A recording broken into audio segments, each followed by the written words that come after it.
If there's one thing you know about me and Kelly, it's that we love a good PowerPoint presentation. You can see it in our eyes. We're PowerPoint men. But this is actually the second time now in a fairly short proximity that we're talking about PowerPoint games.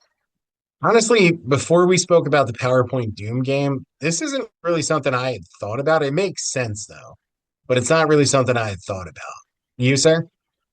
I had not thought about it as a gaming platform, but between the Doom one and then the one we're going to talk about tonight, and then kind of because of that and the Google or the YouTube overlords, look down from Mount Google and go, I see that this one's interested in PowerPoint gaming.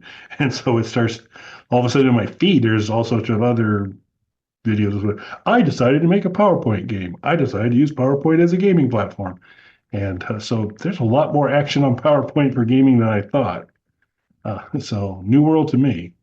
We'll have to do one of them and add it to Bog Panda Vision Yeah, absolutely. Slapdash PowerPoint. or something else. Maybe a Dr. Mike title, Slapdash PowerPoint.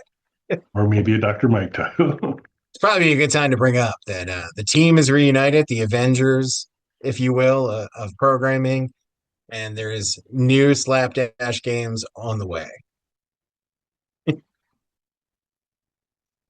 Yay. You can tell Kelly's excited. But this is kind of interesting to me. The idea of using PowerPoint. What it reminds me of, so in the 90s, there was a lot of the idea in the 90s was that like interactive movies would be a thing. Sega in particular really pushed this hard. It wasn't a thing. But when the DVD era really kicked in, interactive DVDs were a thing for a little bit. I don't know if you remember this. Sure do. And essentially, I should have brought a prop with me. I have one of them, a DVD game. And essentially, it's like a choose your own adventure book where you're picking what the character does next, which triggers whatever scene is going to come afterwards. That's not that different than the logistics of a PowerPoint game, essentially, where you're just clicking on something and it's pulling up the next slide. So it kind of makes sense to me this idea, and they're showing how you could do a horror game with it. And I actually think so. Doom looked pretty good, and I think if you could refine that, make it look even better. But to me, a horror game makes even more sense because if you're doing something where it's meant to kind of have a slower pace and a certain atmosphere to it, the limitations of PowerPoint might actually work in your favor. Yeah, there's less strafing, typically in a horror movie game versus maybe a Doom parallel. And I think strafing would be hard to pull off in PowerPoint, but slowly creeping up a staircase and looking around the corner, that's PowerPoint friendly, I think. Now, did you play a lot of like point and click games? So the Sierra stuff, so when you got into Space Quest and all of those on the Amiga, which were point and click puzzle games, a little bit, just to kind of that generation up from, seeing in text, you're in a dark cave, what do you do? And dropping in the text. And this was, you click around the screen, you eventually find items, you have to interact with people, you make choices on what you say. And the Space Quest stuff was hilarious. Leisure Suit Larry series would have been another example of that kind of stuff on the Amiga and many other platforms. And so I had a lot of familiar with the Space Quest stuff, which I just loved. Thought I enjoyed playing those quite a bit. Also, Mixed Up Mother Goose was popular with other members of the household, and it was very much kind of the same thing of a point and click environment. I was gonna say that was like Leisure Suit Larry. Yeah, Leisure Suit Larry, Mixed Up Mother Goose, because Mother Goose was really mixed up. It was messed up Mother Goose is what it was. But no, Mixed Up Mother Goose was a little was not Leisure Suit Larry, not the fourth edition of Leisure Suit Larry. So, but yeah, so I did those. Did you interact with many of them? Not too much. So Leisure Suit Larry, actually, we're this is a big Leisure Suit Larry household. Because not just me, but my wife loves those games. So this is big Leisure Suit Larry friendly household. Beyond that, not too much other than, again, a game that we both share, my wife and I, is Phantasmagoria. Okay. I don't know if you played that at all, which is a horror point and click game. But the one that always jumps to my mind first was a game called Deja Vu. That was, I think it was originally a Mac game, but it was kind of ported to everything. But it actually was ported to NES. And that was the first time I ever played a point and click game. Not super ideal, a point and click game on an NES control wise, but you could get through it. It could get the job done. I didn't find out until later that the game was censored because, of course, Nintendo.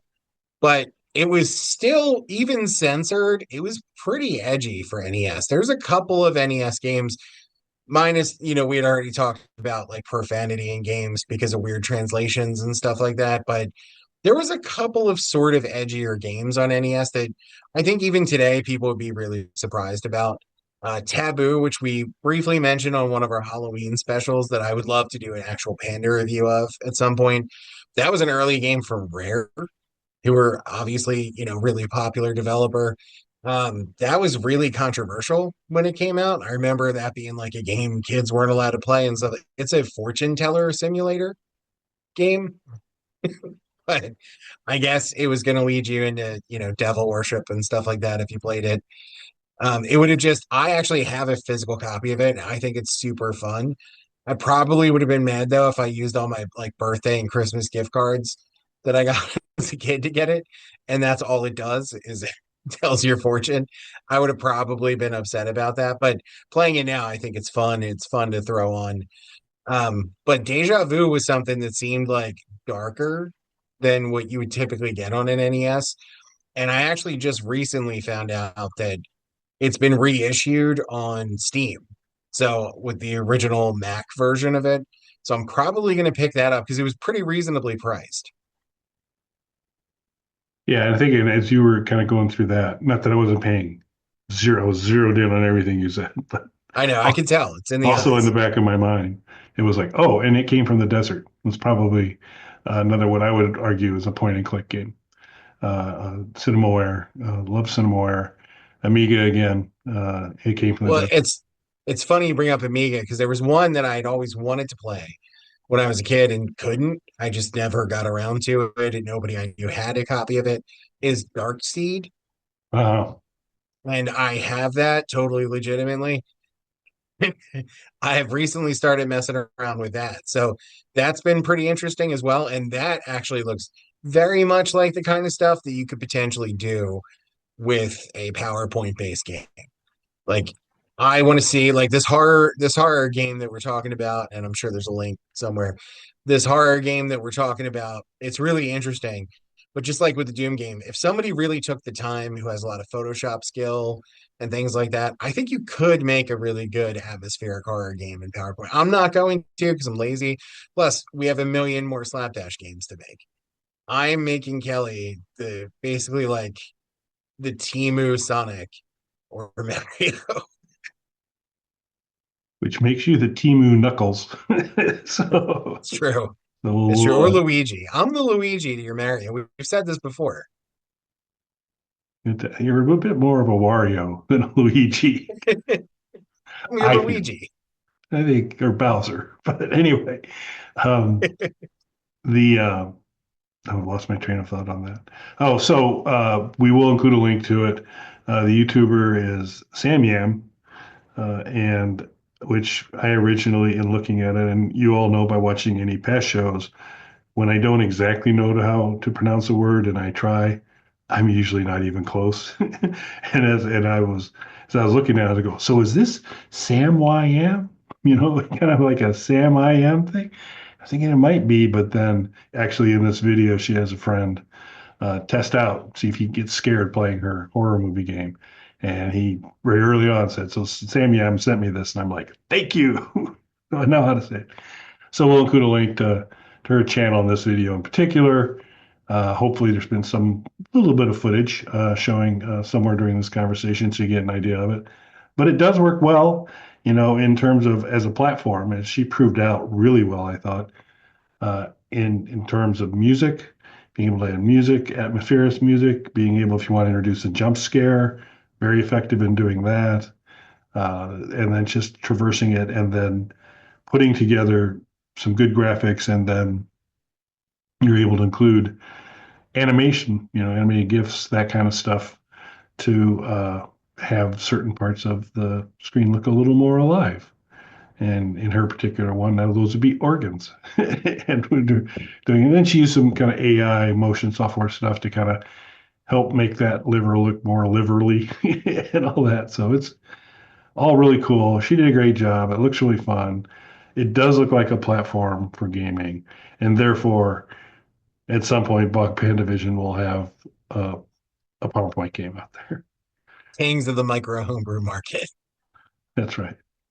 So we're a multi-platform publisher. So Doom levels, Game Boy, online games, and again, the most miraculous, impressive, almost unbelievable to understand C64 coding that Mike did earlier. Just the Shakespeare of BASIC, Mike. So you need to check that out too. So lots of good stuff out there. So like and subscribe so you can know when we do new updates to that. Stop by the merchandise store, buy a bunch of t-shirts so that Mike can go pay his lackeys. They're doing all of his games. And check out Hard No. It's the world's shortest podcast, doing good, non-offensive questions for a little while longer before Mike gets control of it again. So all those things are good. So anything else, sir? No, I think that covers it. Thanks for watching, everyone. Thanks, everybody.